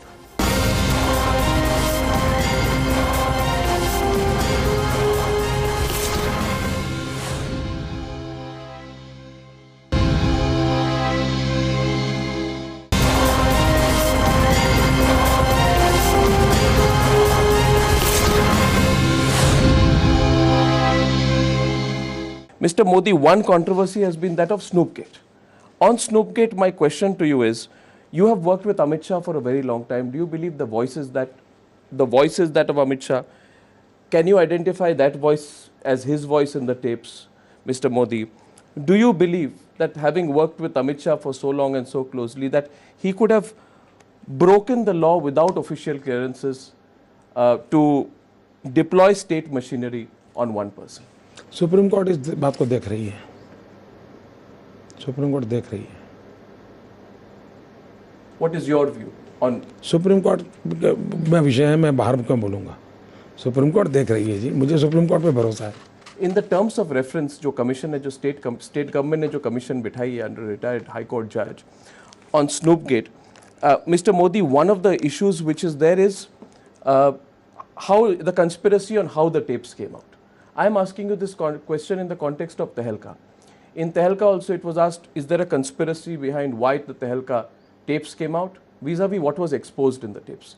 In this case, what is more important? What is in the tapes or the conspiracy on why the tapes मुझे तहलका वाला मालूम नहीं है, लेकिन जिस विषय पे आप जाना चाहते हो 10 बार पूछोगे 10 बार एक ही जवाब है, सुप्रीम कोर्ट। मामला सुप्रीम कोर्ट में है, let the supreme court decide. But why are you opposed to a central probe investigation in this case? On most cases, Mr. Modi, you are quite transparent. When you gave your interview on India TV, you were asked a question about your election expenditure. And you said, let there be an investigation by any central agency, including the Election Commission, if I'm not mistaken, you told Rajat Sharma, into this whole issue of my election expenditure. Why not a central investigation into Snoopgate as well? मैंने किसी चीज़ में मना किया ही नहीं है। Supreme court के पास मामला है, मुझे कोई रोल करना ही नहीं है। मैं एक शब्द पे एक बोला नहीं हूँ भाई, आप क्यों मेरे गले मट रहे हो? But then why did you feel that Kapil Sibal and the central government, in a recent interview you said, had political malice on the question? कि इस पे देखिए 2009 में पार्लियामेंट का चुनाव था। उस चुनाव में दैट वाज 2009 में श्रीमान कपिल सिब्बल जी गुजरात आए थे और उन्होंने ये सार्वजनिक भाषण किया है। उन्होंने कहा है कि यूपीए 2 में मोदी जेल जाएगा और ये हम तय करके बैठे हैं, हम मोदी को जेल जा कर के भेजेंगे। ये 2009 का है और तब के बाद की सारी घटनाएं उसी कोशिश को पूरा करने के लिए चल रही है। उस संदर्भ में मेरा जवाब है। So you feel this was part of a campaign? उन्होंने कहा, मैं कुछ नहीं कह रहा, उन्होंने कहा है, मेरा शब्द एक भी नहीं है। आप स्नूपगेट को भी उसी कैंपेन के पार्ट में देखते हैं? मैं कहता हूँ ना, वो स्नूपगेट में आप सुप्रीम कोर्ट चले जाइए, पहले उसको इस दर मत लाइए, बोल दिया मैं। और आपका काम ये नहीं है इस प्रकार से मुझे फंसाना है, इसके लिए आपको इंटरव्यू नहीं देते। आपका काम है मुझे सवाल पूछना, मेरा काम है जवाब देना। और आपको फंसाने का कार्यक्रम है तो वो बोल दीजिए, मैं उसके लिए भी तैयार हूँ। आप उसके लिए आ जाइए, आपके 10 लोगों को बिठा दीजिए, I am ready to face it. लेकिन ये तरीका ठीक नहीं है, ये तरीका ठीक नहीं है। दूसरी बात, एक इंसान को आप सवाल पूछ रहे हैं, वो कह रहा है कि भाई सुप्रीम कोर्ट में मैटर है और मैं सुप्रीम कोर्ट की इज्जत करता हूँ। आपको सुप्रीम कोर्ट से आप बड़े हैं तो आपकी मर्जी, मैं क्या करूँगा। लेकिन कपिल सिब्बल ने 2009 में जो कहा था, मैंने उनका कोट दिया। अब आप इतने बुद्धिमान लोग हैं, उस कोर्ट का उपयोग मेरे खिलाफ करना है तो वो करिए, उनके खिलाफ करना है तो वो करिए, या दबा देना है तो दबा दीजिए। Mister Modi, were you surprised when your Doordarshan interview was censored? जब वो इंटरव्यू सेंसर किया गया, जब आपने इंटरव्यू दी, 2 सवाल है उसमें। जब इंटरव्यू दी, क्या आप सरप्राइज थे कि वो सेंसर हुई? जब सेंसर हुई तो ये बात बाद में आई, जब मीडिया में आए उसके बाद आपके ऑफिस ने वो टेप्स रिलीज किए जो ओरिजिनल टेप्स थे। तो were you surprised when that interview was censored? मैं बताता हूँ। एक तो दूरदर्शन से मुझे रिक्वेस्ट आई, मैंने कहा ठीक है भाई, अब सबको दे रहे तो बारी बारी से दे दीजिए। मैंने समय निकाला तो मेरी पार्टी भी रिकॉर्डिंग करती है, मेरी पार्टी ने भी रिकॉर्डिंग किया था। फिर वो दूरदर्शन पे आया, वो भी मुझे मालूम नहीं था, काटा कि नहीं काटा वो भी मालूम नहीं था, क्योंकि ना हमें इतना समय होता है। लेकिन अचानक एक विषय आया, बेटी वाला। मैंने कहा ये गाली मुझे कैसे पड़ी, मैं तो ऐसा बोला नहीं। तो फिर मैंने मेरी पार्टी को कहा, मैंने कहा जरा मेरा इंटरव्यू देखो भाई, ऐसा कुछ हुआ है क्या मेरे से? तो देखा तो नहीं, बोले साहब आप तो ऐसा नहीं बोले हैं। तो फिर मुझे लगा कि सिर्फ सेंसरशिप हुई ऐसा नहीं है, एक षड्यंत्र भी हुआ है। सेंसर तो कभी हो जाए, चलो भाई आपके पास टाइम नहीं हुआ, मान लीजिए अभी मैं अर्नब को कुछ भी इधर उधर बोल दूंगा तो निकाल दे, तो क्या बुरा है, आप एडिटर है, यू हैव एवरी राइट। मुझे कोई, हम एडिट ज़्यादा नहीं करते। नहीं, अगर आप करें तो मुझे कोई प्रॉब्लम नहीं है। लेकिन ये उसमें से ही जो अर्थ निकाल करके मेरे गले मर दिया गया, तो मुझे ज़रा आश्चर्य हुआ। फिर मैंने मेरी पार्टी को कहा कि भाई ऐसा करो, आप इसको यूट्यूब पर रिलीज कर दो। तो हमने उस अर्थ में रिलीज किया था। लेकिन बाद में जो लोग बेटी के मुद्दे पर मुझे 48 घंटे तक गालियां दे रहे थे, रियल जब इंटरव्यू आया तो फिर उस विषय को छुपा दिया। उस परिवार का प्रोटेक्ट करने के लिए सारी मशीनरी लग गई। जितना झूठा आरोप बिना कोई कारण मुझे गालियां दे दी। अब वो क्यों मदद कर रहे हैं मुझे अभी भी समझता नहीं। भाई कितने साल का कर्ज है इन लोगों पर, मुझे समझ नहीं आ रहा है। लेकिन फिर मामला चला गया भारत सरकार और प्रसार भारती के बीच का। अच्छा ये होगा कि मोदी को बीच में लाए बिना पूरा इंटरव्यू, कट किया हुआ इंटरव्यू, सरकार का रवैया, प्रसार भारती का रवैया एंड हमारी प्रसार भारती स्वतंत्र है कि नहीं, इसकी चर्चा न्यूट्रल लोगों ने करनी चाहिए, नॉट मोदी। मोदी जी, मीडिया की न्यूट्रलिटी, और मैं वैसे इस बात पे जाता नहीं, बट टाइम्स नाउ की न्यूट्रलिटी पर ये तो ज़रूर कह सकता हूँ कि सारी इंटरव्यू टाइम्स नाउ पे दिखाएगी, एडिटेड, अनएडिटेड, सेंसर्ड, अनसेंसर्ड। हाँ, मैं इसके विषय में टाइम्स नाउ को अभिनंदन करता हूँ। उन्होंने ये दूरदर्शन का पूरा दिखाया, मुझे बताया। मैं तो नहीं देख पाया, मैं खुद मेरा इंटरव्यू अभी तक देख नहीं पाया हूँ, लेकिन मैंने सुना आपने अच्छा किया ये। मोदी जी, मैं ये उसी दूरदर्शन के जो ये इंटरव्यू जो कंट्रोवर्शियल हुआ, उसमें एक मूल सवाल आपने ये कहा था कि I will not respond to Priyanka Gandhi because I don't consider a political rival.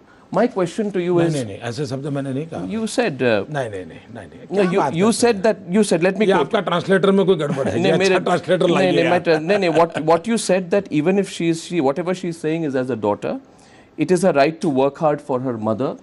Even if she gives me 10 more abuses, I am willing to listen. Then I cannot raise any objections as she is only fulfilling her role as a daughter. Am I right in my translation now? बिल्कुल।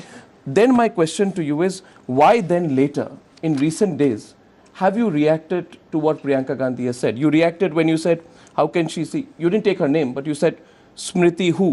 फिर ये नीच राजनीति वाली बात आई, RSVP वाली बात आई. So while you said that you will not respond to Priyanka Gandhi, or at least because she is fulfilling her role as a daughter, why have you responded to the things that she has said? देखिए, ऐसा नहीं है। आप मुझ पर गंभीर आरोप लगाते हैं तो मुझे जवाब नहीं देना चाहिए क्या? मुझे जवाब नहीं देना चाहिए क्या? अगर अर्नब गोस्वामी राजनीति में नहीं है, ठीक है, अगर कल मुझे गंभीर आरोप लगाएगा तो मैं नहीं बोलूँगा क्या? उस दिन का मेरा जवाब था कि भाई एक बेटी अपने माँ और भाई के लिए काम करे तो उसमें बुरा क्या है? बड़ा मैच्योर रिस्पॉन्स था मेरा भाई। But why is there so much animosity? Animosity का हिंदी ट्रांसलेशन क्या? मैं समझ गया एनिमोसिटी आप क्या कहना चाहते हैं। Why is there so much animosity, Mr. Modi, between you and the Gandhis? Why is it? Let me complete, Mr. Modi. Why has it got so personal with the Gandhis? You have made so many remarks in these elections. जैसे So many remarks. बताइए ना, बताइए। Every speech of yours is about. बताइए, ऐसे नहीं चलता है, ये गोलमोल मत करो, बताओ। नहीं, मैं गोलमोल। आप रिसर्च करते हो ना, एक एक वाक्य बोलो, मैं सुनने को तैयार हूँ टाइम्स नाउ में, और आपकी हाजिरी में वो सुनने को तैयार। मैं गोलमोल नहीं करता हूँ मोदी जी। आपने हर स्पीच पे आप कहते हैं माँ बेटी की सरकार, माँ बेटी की सरकार, माँ बेटी की सरकार तो गई। ये तो मुझे बताइए, संजय बारू की किताब के बाद कोई क्वेश्चन है क्या? संजय बारू की किताब के बाद मैंने माँ बेटी की सरकार बोलना शुरू किया है, उसके पहले नहीं बोला। चलिए आगे आ जाइए, अच्छा लगेगा मुझे। अच्छा लगेगा। नवंबर 2013 में, क्योंकि मोदी जी आपके हर स्पीच, हर वाक्य, हर रैली को मैं फॉलो करता हूँ। नवंबर 2013 में आपने कहा, madam you are ill, let the shahzada take over and let us see then if he can deliver round the clock electricity to Chhattisgarh. आपने वो बात क्यों उठाई? नहीं, मैं बताता हूँ जी, आप वो पूरा भाषण सुनिए। एक सहज फ्लो में गया कि आप अगर बीमार हैं तो आपके बेटे को कहो बिजली की चिंता करें। इतना पवित्र भाव था। जब मैंने उसका टीवी डिबेट को सुना तो मैं हैरान हो गया। ऐसे ही एक गाली अभी मुझे पड़ी थोड़े दिन पहले, लेकिन मीडिया चुप था, मैं भूल गया क्या था। सेम टाइप ऑफ गालियाँ मुझे पड़ी, सारा मीडिया देश का चुप था। मैं हैरान था। और वो ऐसा रूटीन में मैं जैसे मैं कहूँगा, अच्छा अर्नब आप बीमार हो तो ऐसा करो, उसको दे दो, इतना सहज था। लेकिन आपको पता होना चाहिए, देश में जब मैडम सोनिया जी की बीमारी की खबर आई, I was first person, not even single Congressman, मेरा सबसे पहले उनको गेट वेल सून का मैसेज और मेरा बुके गया था। मैं सार्वजनिक जीवन में जो भी लोग हैं, उनके विचार कुछ भी हो, लेकिन ये सब तपस्या करते हैं, अपना पूरे परिवार को खपा देते। मैं इज्जत करता हूँ। ये आप हमें जानते नहीं हो इसलिए आप बोल रहे हैं वैसा, हमारे जीवन को नहीं जानते हो आप।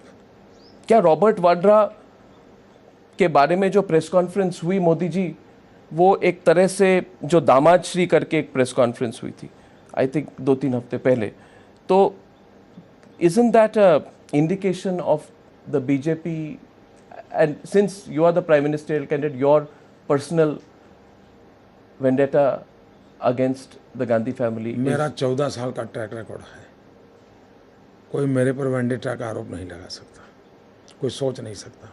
और इस विषय में मैं बार बार बोल चुका हूँ। करप्शन के विषय ये चुनाव का मुद्दा है, चुनाव का मुद्दा है। मुझ पर इतने गलीच और झूठे आरोप लगाए गए हैं, इसको देखने की आपको फुर्सत नहीं है। लेकिन भारतीय जनता पार्टी ने सिर्फ हकीकतें देखी देश के सामने, और उसको आप वेंडेटा में ले जाते हो। ये कौन सा न्याय है आपका? Is the Robert Vadra issue an issue to keep the Congress on the back foot? Because Rajasthan में सरकार दिसंबर में आई मोदी जी, तब से लेके अब तक कोई फॉर्मल प्रोब इनिशिएट नहीं हुई उनके केसेस में। तो is it just an issue to raise as a political threat? यही इस बात का सबूत है कि हम हकीकतों के आधार पर चलते हैं, जुडिशियस माइंड से चलते हैं, जल्दबाजी में राजनीति करने के लिए नहीं जाते। वरना यही चीज़ हमको, जैसे हमारे साथ कपिल सिब्बल एंड कंपनी कर रही है ना, वो हम जयपुर में कर लेते हैं, लेकिन वो नहीं करते। हकीकतों के आधार पर जुडिशियल प्रोसेस से आगे बढ़ रहे हैं। नहीं होगा तो किसी को गुनाह नहीं बनेगा, हकीकत होगी तो देश जानेगा। अगर हमको करना होता, यही तो हमारी क्रेडिबिलिटी बताता है। हमने जो अब तक इस प्रकार से नहीं किया है वो हमारी क्रेडिबिलिटी बताता है। आप इसको गुनाह बताते हो, ये कैसा तर्क है? नहीं, अगर वसुंधरा जी ने जनवरी में यही कर दिया होता तो आप वेंडेटा की बात करते? नहीं, क्यों कहते हैं? यही तो करते और क्या करते? नहीं, बिल्कुल। और उन्होंने शांति से ट्रू गवर्नमेंट प्रोसेस होती है, अपना काम चल रहा है, जब सत्य निकलेगा। No, but Mr. Modi, every time the Vadra case came up, the Congress party now responded by asking questions on Adani's. Mr. Adani himself came out and gave a series of press conferences, and he gave a series of interviews. Now, I know, Mr. Modi, what you will say, and I know that the Supreme Court has praised Gujarat for land acquisition. But I have just one question for you on that. That the one part which I find difficult to understand, and I want clarity from you as a Chief Minister for more than 10 years in Gujarat, is that how was land given at rates of 1 to 32 rupees per square meter for Adani's, but I am told for Tata Motors it was given at 900, for Ford India it was given at 1100. So why is there such a difference in the rates at which other corporates have been given land as opposed to others? पहली बात है कि आप अहमदाबाद में ज़मीन लेने जाएंगे और कच्छ के रेगिस्तान में ले जाएंगे, तो दोनों में फ़र्क होगा कि नहीं होगा? टाटा अहमदाबाद में है, कच्छ अदानी रेगिस्तान में है। दूसरा, वो समुद्र की मास लैंड है। तीसरी बात है अर्नब, ये आंकड़ों का विषय होता है। क्या आप चाहते हैं कि मेरी सरकार आपको सारी फैक्चुअल इन्फॉर्मेशन दे और वो आप देश को दिखाएं? इतना करेंगे? क्योंकि यहीं पर ज़मीन कांग्रेस की सरकार ने 20 पैसे में दी है। इतना ही नहीं, इसी जगह पर इतने ही दाम से भारत सरकार को गुजरात ने 1000 बीघा ज़मीन दी है। 1000 बीघा, उसी जहां अदानी का है ना, उसके बिल्कुल एडजॉइनिंग 1000 बीघा ज़मीन सेम रेट से भारत सरकार ने भी ली है। क्योंकि वो मासी लैंड है। एक्चुअली तो ज़मीन दिखती ही नहीं है, वो पानी होता है, उसमें उनको फिलिंग करना पड़ता है। और वहाँ पर कोई एक किसान की एक तिनका भी उगता नहीं, वो ज़मीन है। और इतना ही नहीं, अदानी को पूरे हिंदुस्तान में जो ज़मीन मिली है, क्या उसकी रिसर्च आपको करनी चाहिए कि नहीं करनी चाहिए? कांग्रेस सरकारों ने ज़मीन दी, वो करनी चाहिए कि नहीं करनी चाहिए? मेरे यहाँ अच्छा, कल भारत सरकार के कॉमर्स एंड इंडस्ट्री मिनिस्टर ने भी कहा कि लैंड एक्विजिशन के संबंध में गुजरात सरकार की बहुत ट्रांसपेरेंट पॉलिसी है, किसी की फेवर करने वाली नहीं है, किसी का नुकसान करने वाली नहीं है। अब भारत सरकार का खुद का रिपोर्ट कहता है, अब ये पॉलिटिकल गिमिक चल रहा है, खुद अदानी ने जवाब दिए हैं, गुजरात सरकार ने जवाब दिए हैं। इस पर मेरा पूरा डिटेल सोशल मीडिया पे मेरा एक प्रेजेंटेशन पड़ा हुआ है, उसको देखिए आप। मैं ज़रूर देखूंगा, मगर मैं सिर्फ एक फॉलोअप उसका करूंगा। आपने कहा कि लैंड गांधीनगर अहमदाबाद में, मगर ये टाटा मोटर्स और फोर्ड इंडिया की लैंड सानंद में थी और मारुति सुजुकी लैंड हंसलपुर में थी। साणंद ये 20 किलोमीटर के अंतर पे है, 30-40 किलोमीटर की रेंज में है। और मैं चाहूंगा कि इस बात पर आपके जो मिनिस्टर है, जैसे आपके इंडस्ट्री मिनिस्टर सौरभ पटेल और आनंद शर्मा के बीच में डिबेट हो। आप, हमें कोई प्रॉब्लम नहीं है, हमें कोई प्रॉब्लम नहीं है। You are ready for open debate? सब हम सब बड़ा खुला। इसके बजाय डिबेट की क्या जरूरत है? आपकी एक टोली बिठाइए इंडिपेंडेंट, जिसको रेवेन्यू लॉज मालूम हो, और आप पूरा इतना कीजिए, हिंदुस्तान में अदानी किस किस राज्यों में है, कहाँ कहाँ उनको क्या मिला है। दूसरा, गुजरात सरकार ने पॉलिसी के बाहर कुछ दिया है क्या? मेरी पॉलिसी गलत है कि नहीं, उसका तो डिबेट हो सकता है, लेकिन क्या मोदी ने पॉलिसी के बाहर, और पॉलिसी होती है उसका लाभ अरब भी ले सकता है, उसका लाभ टाटा भी ले सकता है, उसका लाभ वड्रा भी ले सकता है, पॉलिसी का। Can talks and terror continue? Bomb, बंदूक और पिस्तौल की आवाज में बात सुनाई देती है क्या?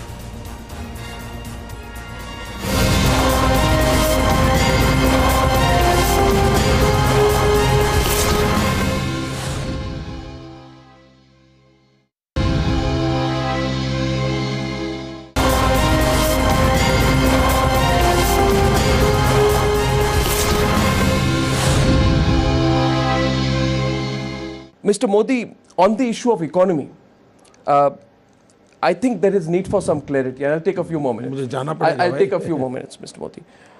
My first question is that when the price of petrol is increased, the BJP calls it a betrayal of the people. Now, crude prices will continue to increase. This will be your real test. You have been critical of subsidies in the past, Mr. Modi. Can you really afford to pull back subsidies, given your own political positions on issues of price rise? किसने कहा ऐसा आपको? मैंने कब ऐसा कहा? Well, you have. कहाँ चला है? Well, मेरा मत ये है, I can quote you, Mr. मैं बताता हूँ, मैं ये कहता हूँ कि देश की तिजोरी पर सबसे पहला हक गरीबों का होता है। सरकार गरीबों के लिए होनी चाहिए।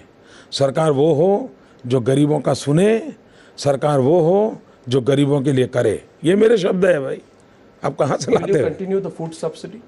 पहली बात है, मेरे गुजरात में भी मैं आज भारत सरकार ने हमारा कोटा कम कर दिया है।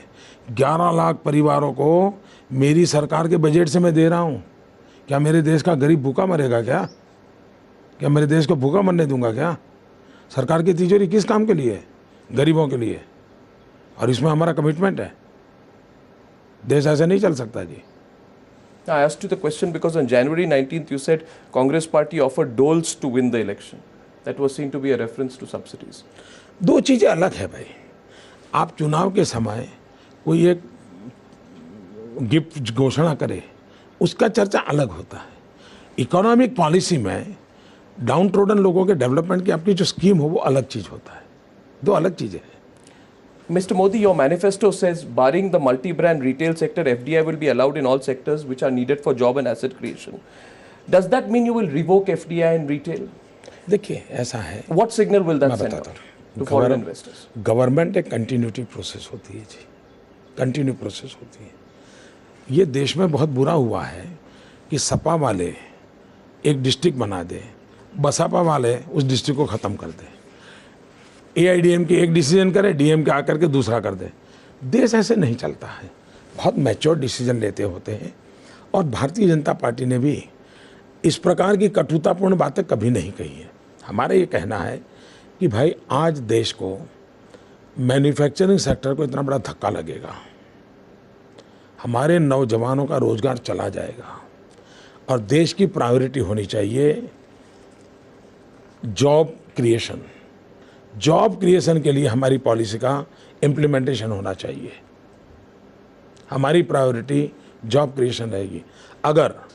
अगर दुनिया के बाजार में से छाता यहाँ बेचने के लिए आता है और अम्ब्रेला, और मेरे देश में बेचारा 500,000 छाता बनाने वाला का दुकान बंद हो जाएगा, तो रोजगार का क्या होगा? No, Mr. Modi, because this, basically जो मूल सवाल ये है that because of all your years in the RSS and the influence of the RSS and the Andy Marino book on you, which is your political biography, I don't know if it's an authorized or unauthorized biography which has come out, seems to indicate, Mr. Modi, that you were not completely in agreement with the RSS on their economic views. So my very simple and straight question to you, Mr. Modi, is this, that will you be guided more by the pro-market reformist approach, which you have shown a lot of enthusiasm for, or will you be guided more by the Swadeshi RSS approach? पहली बात है, जितनी किताबें मेरे पर लिखी गई है, पॉलिटिकल बायोग्राफी हो, ऑटोग्राफी हो, जो भी लिखा गया होगा, न मैंने किसी को लिखने के लिए कहा है, न मैंने ऑथोराइज किया है, और कुछ लोगों ने बहुत बेईमानी करके मेरे नाम का उपयोग किया है, लेकिन मैं बोला नहीं हूँ, लेकिन आज जब पूछ लिए तो बोल रहा हूँ, मैं किसी को मान्यता नहीं देता हूँ ये सब। और मैं देख रहा हूँ कि पिछले 30 दिन में शायद 150 किताबें आई हैं, जरूर, तो अब उनकी जिम्मेवारी। Let's leave that aside, but my question, नहीं, नंबर 1 तो वो ये विषय आई टेक दैट असाइड। दूसरा आरएसएस की थिंकिंग आर्थिक विषयों पर इतनी है कि भाई भारत का गरीब आदमी का भला हो, ये वो सोचते हैं। जहाँ तक मैं सरकार में बैठ रहा हूँ, मैं मानता हूँ कि जो लोग देश के हित की इकोनॉमी सोचते हैं, कोई कॉन्ट्राडिक्शन नहीं है, कोई कॉन्ट्राडिक्शन नहीं है। Mr. Modi, on the issue of Pakistan, because your foreign policy will be central on Pakistan, you have said now in a recent interview that a confrontational approach is not the best approach in foreign policy relations. So, will you allow talks to continue despite ceasefire violations, despite infiltrations, because these ceasefire violations and infiltrations have really crossed all limits, especially in the last 5 years of the UPA.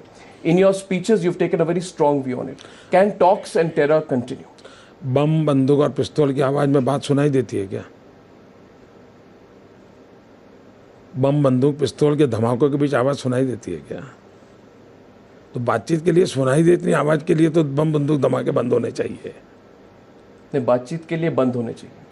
बंद होने के बिना बात हो नहीं सकती।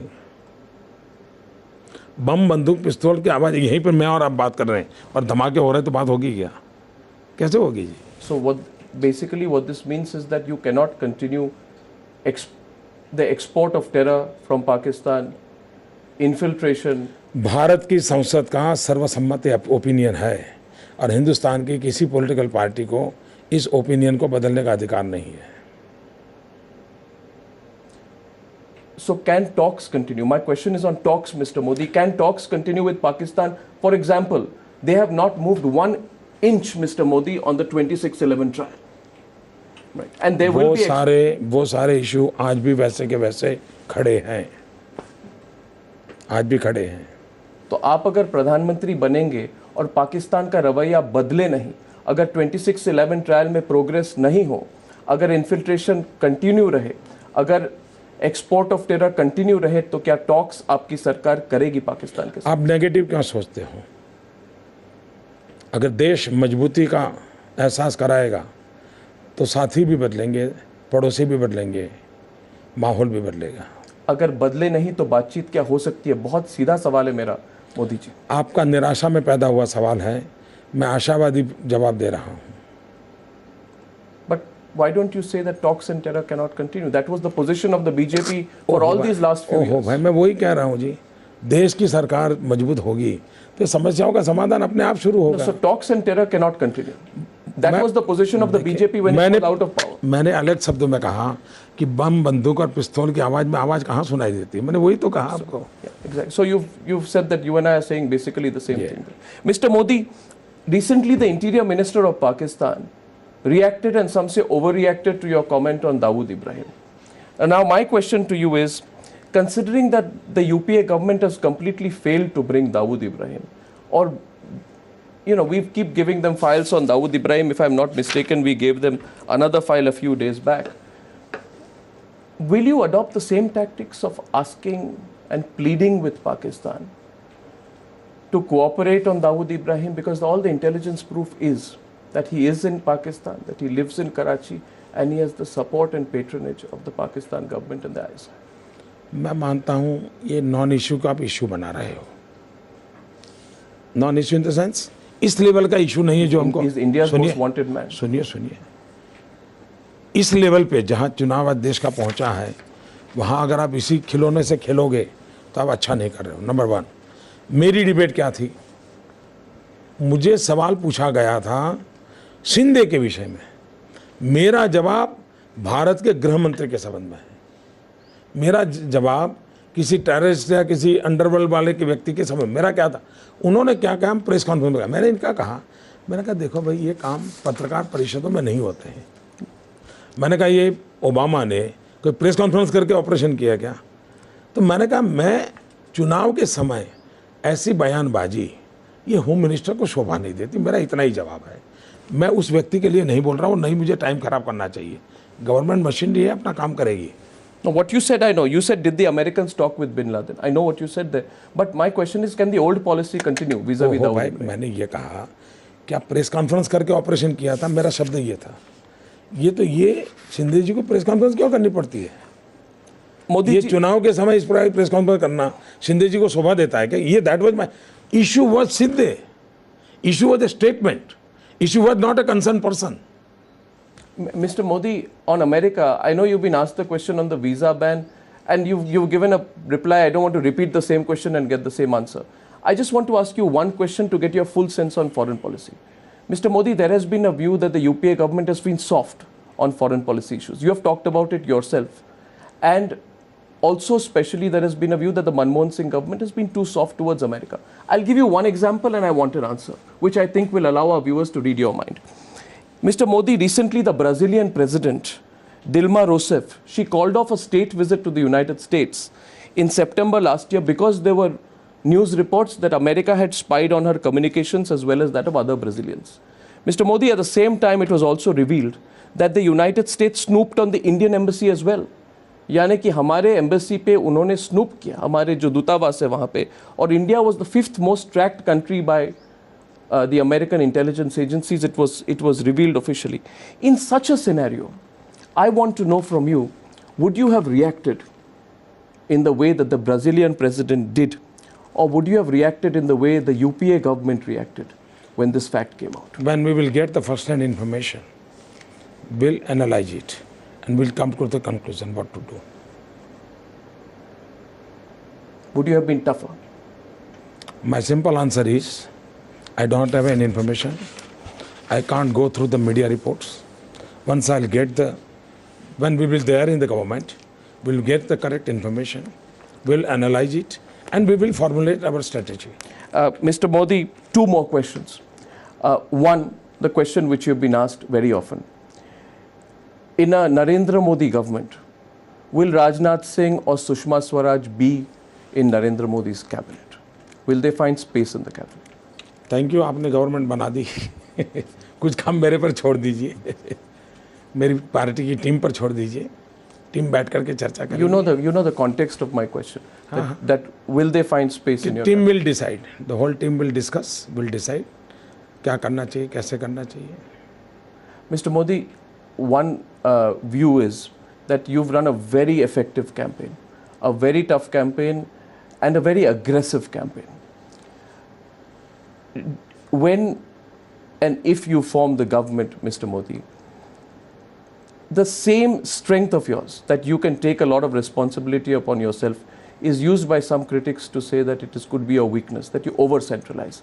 I want you to give your clear view today before we wrap up the interview on how you will. मेरा view लेने के बजाय अच्छा होगा मेरा 14 साल का ट्रैक रिकॉर्ड देख लिया जाए। आपको हैरानी होगी, ये गुजरात की इतनी विकास की जो क्रेडिट मुझे दी जा रही है ना, वो गलत है। सचमुच में टीम काम कर रही है। आपको हैरानी होगी, मेरे पास कोई काम ही नहीं है सरकार में। 14 साल से मेरे पास कोई काम नहीं है जी, मैं कोई काम सरकार का नहीं करता हूँ। मेरी टीम को मैं काम दे दिया है, सभी मंत्री स्वतंत्र हैं। हाँ, हम सप्ताह में 1 दिन बैठते हैं, सब मिलकर के डिस्कस करते हैं, इवेल्यूएट करते हैं और फिर आगे बढ़ते हैं। इससे ज़्यादा मेरा कोई रोल ही नहीं है। और इसलिए मेरी गुजरात की जो सफलता है, वो सफलता इस बात में है कि टोटली सारी टीमों को एम्पावर किया हुआ है, वही करते हैं। दूसरी बात है मुझे जो भगवान की मेहरबानी है, मुझे मैं अभी भी मानता हूँ कि हर आइडिया को इंस्टीट्यूशनलाइज करना चाहिए, then institutionalise activity will work. और मैं एक उदाहरण दूँ आपको। जब नया मैं 2002 में आपको गुजरात ख़त्म हो गया, कोई इन्वेस्टमेंट नहीं आएगा वगैरह चल रहा था। I decided to head on. मैंने 2003 में सारे प्रचार के बाद तय किया, वाइब्रेंट गुजरात करूँगा, इन्वेस्टर्स को लाऊंगा। सारा मीडिया मेरे खिलाफ था, सारा इतना जोर लगाया था जैसे कोई गुजरात में कोई 1 रुपया डाले जैसे कोई पाप कर रहा है, ऐसा माहौल बना दिया था। हम लगे, मैं करीब 8-9 महीने मेहनत किया, रोज़ समय देता था, मीटिंग करता था। वाइब्रेंट समिट मेरे अफसरों में भी उत्साह भरना था। 2005 का आया तो मैंने मुश्किल से 2-4 मीटिंग में पूछा क्या हो रहा है। 2007 में आया तो सिर्फ आकर उन्होंने मुझे ब्रीफिंग किया कि साहब ऐसा हो रहा है। 2009, 2011, 2013 वाइब्रेंट समिट हुआ, मैं सिर्फ उद्घाटन के समय गया हूँ। मुझे मालूम नहीं है कि किस प्रकार का ऑर्गेनाइज हो रहा है, और चीज़ें पहले से बहुत अच्छी हुई। मेरे यहाँ मैं कृषि महोत्सव करता हूँ, 1 महीना भर गांव में जाता हूँ, खेत तक जाता हूँ, पूरी सरकार को ले जाता हूँ। शुरू में मैंने इस कंसेप्ट के लिए 15 दिन 20 दिन मेहनत किया। आज 10 साल से मैं सिर्फ, मुझे सूचना आती मैं कार्यक्रम में चला जाता हूँ, बाकी इंस्टीट्यूशन वर्क, सिस्टम वर्क। तो मुझे कार्य करने की मेरी जो आदत है, बेसिकली मैं संगठन का व्यक्ति हूँ, तो ह्यूमन रिसोर्स मैनेजमेंट ये मेरे ब्लड में है। Optimum utilisation of the resources, चाहे ह्यूमन रिसोर्स हो या टाइम रिसोर्स हो, मनी रिसोर्स हो, जो भी हो, ये मुझे परमात्मा ने गिफ्ट दी हुई है। खुद मैं कुछ नहीं करता जी, कुछ नहीं करता जी। आपको हैरानी होगी, और शायद हिंदुस्तान में सार्वजनिक रूप से ये स्वीकार करने की हिम्मत कोई राजनेता में नहीं होगी। मैं कुछ नहीं करता हूँ, मैं बताता हूँ जी। सब मेरी टीम करती हैं, बहुत अच्छे ढंग से कर रही है, और टीम ही करनी चाहिए, मेरा मत है। Mr. Modi, thank you very much. Thank you भैया, thank you. Thank you very much for talking to me. Times Now के दर्शकों को मेरा नमस्कार, और आप सबको मैं टाइम्स नाउ के माध्यम से कहता हूँ, पूरे देश में 8 चरण पूर्ण हो चुके हैं, 9वां चरण भी पूर्ण हो जाएगा। लोकतंत्र की ताकत देश की जनता है। मैं जनता को नमस्कार करता हूँ। धन्यवाद। Thank you, Mr. Modi. Thank you very much indeed. Thank you. Thank you भैया, थैंक यू।